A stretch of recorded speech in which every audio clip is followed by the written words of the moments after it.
What if the future of Africa's economic growth lies in the hands of a relationship formed thousands of miles away? A relationship not with the West, as we've so often seen, but with the East, with the People's Republic of China.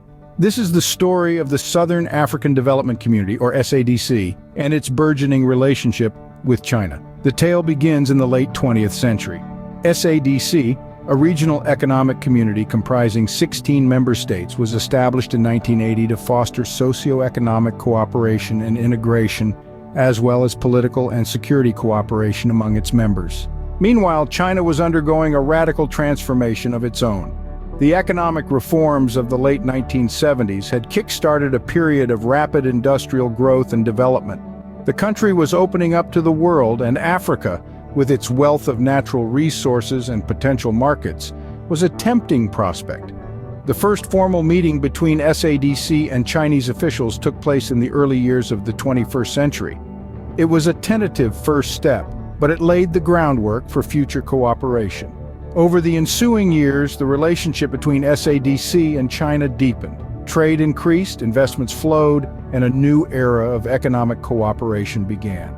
Scene script. Fast forward to April 2024. SADC officials met with representatives from the Chinese embassy in Gaborone, Botswana. This meeting marked a significant milestone in the SADC-China relationship. It was an opportunity to reflect on the progress made and to discuss future plans.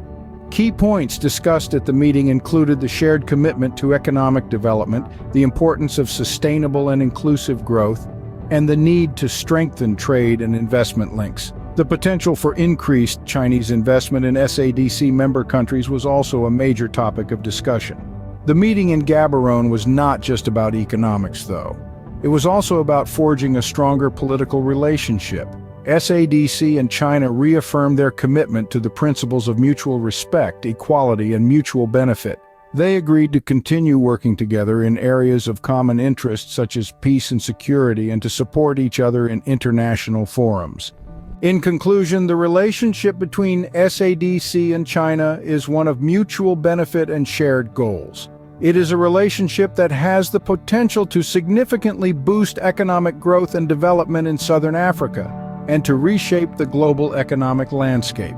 It is a relationship that we will undoubtedly be hearing much more about in the years to come.